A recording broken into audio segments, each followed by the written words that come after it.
Because joining us now is a very high-profile endorser of Senator Sanders. Senator Sanders does not have a ton of congressional endorsements, but this week he got one from the vice chair of the DNC. Tulsi Gabbard, the Congresswoman from Hawaii, resigned as vice chair of the DNC in order to make this endorsement for Senator Sanders. Congresswoman Gabbard, thanks very much for being with us. It's nice to see you tonight. Good to join you both. So this Massachusetts result is obviously a disappointment for the Senator Sanders campaign and his supporters.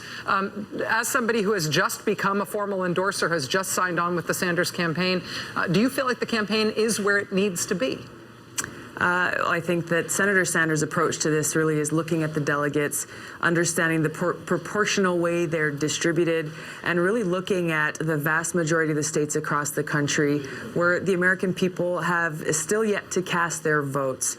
And this is where I felt it was important to come in, to resign from the DNC, set aside that neutral ground, and to endorse Senator Sanders to be able to help make very clear and inform the American people about the stark contrast between our two Democratic candidates for the presidency, in particular as it relates to Secretary Clinton having a record and positions that will take us into a future that will include more interventionist wars of regime change, and contrasting that with Senator Sanders, his record and his positions of fighting against those who threaten the United States, but stopping these interventionist wars of regime change that have cost our country so much and inhibited our ability to actually invest in rebuilding our nation here at home and in these programs that are important to communities all across the country. I have to ask one strategic question in terms of the way the Democratic primary is being fought. Obviously, the timing of your endorsement is a real boost to Senator Sanders, especially because it came at great political sacrifice of your own, having to give up that leadership position in the DNC. But the thing that's going on right now in the Democratic primary is that Senator Sanders, despite all the money that he's got and the big crowds that he turns out and the big appeal of his message, he's done so much better than people expected him to at the very start of this campaign. He didn't contest every state tonight, effectively, on Super Tuesday. There were 11 states at stake tonight. He only really competed for about 5 of them. He ran a few ads in Texas, but that was it. Is Senator Sanders actually trying to win if there are whole swaths of the country in which he's not even really running?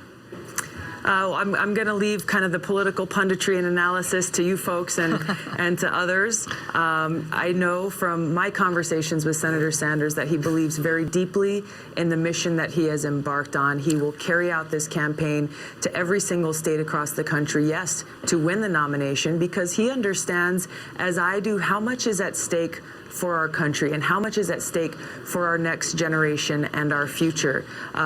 Obviously, it's a very tough race, but it's important for this message to get out there that's focused on these critical issues. And as you know, we spoke last night about the impact of these issues of war and peace and how very little the American people, many in the media and others, are even talking about the cost.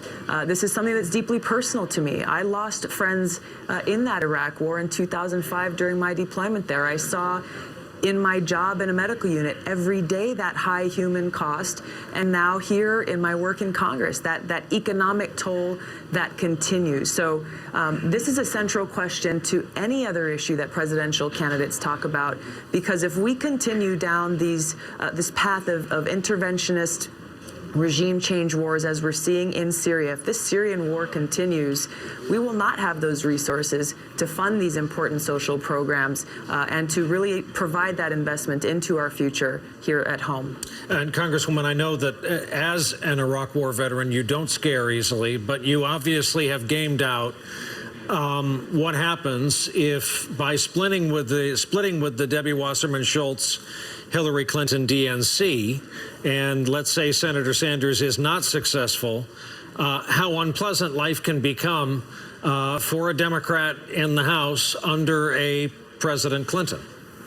Yeah, Brian, I'll be very honest with you. A lot of people warned me against doing what I did, but this is a very serious issue, and what I did speaks to the high stakes that exist.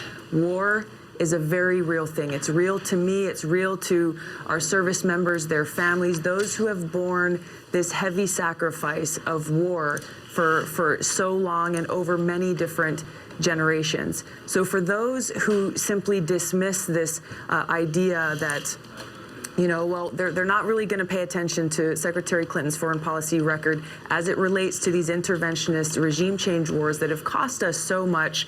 I respectfully ask them to think again and really look at this heavy toll that these wars have taken, and that this isn't a question of the past and what happened in Iraq. This is a question of today and tomorrow, and what kind of commander-in-chief we as Americans and myself and other service members can be confident will not continue to take us down this failed path of more costly regime change wars that do nothing to strengthen our national security and simply serve to strengthen our enemy, groups like ISIS and Al-Qaeda and others. It's very serious. Congresswoman Tulsi Gabbard, a Democrat representing Hawaii. If memory serves, rank in the Army Reserve is major these days? You got it, Brian. Okay, excellent. Congresswoman, thank you very much. Have a great night. For Thank you. joining us tonight. And we will be back with more coverage right after this break.